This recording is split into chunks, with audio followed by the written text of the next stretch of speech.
যেখানে সমাজে একটা বেডি বিবাহ হয়েছে, জামাই নির্যাতন করে, ওর তালাক হয়ে গেছে, এখন আর কোনো ভালো পুরুষকে বিয়ের প্রস্তাব দেয় না।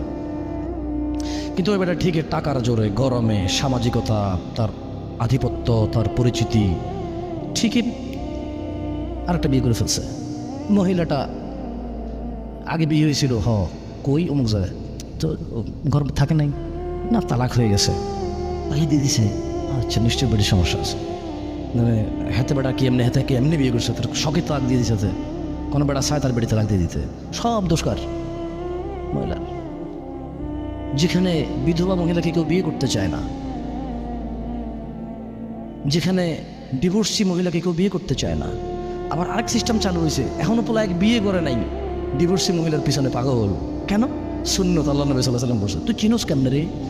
তোর চিনার পদ্ধতি কি? হ্যাঁ, উনি খুবই ভালো, বুঝছেন ভাইয়া? ও আচ্ছা আচ্ছা, কেমনে বুঝলাম ভালো?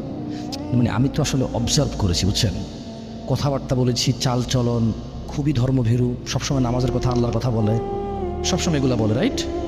দেখছেন, মানে ও ধর্মভীরু কিন্তু বেটির সাথে কথা কয়।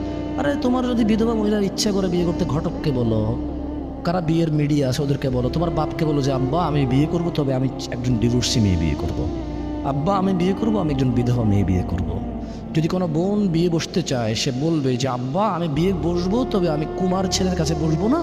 এমন একজন পুরুষ যার বউ আছে এবং তাদের খুব ভালো সুখের সংসার, যে পুরুষ তার বউয়ের প্রতি নির্যাতন করেন, আপনি এরকম একজন দেখেন। মানে যদি তোমার এত শখই জাগে বিবাহিত বেটার সাথে বিয়ে বসতে, তোমার যদি এত শখই জাগে ডিভোর্সি আর বিধবা মহিলার সাথে বিয়ে বসতে, তখন তুমি ওই পদ্ধতি অবলম্বন করতে পারো।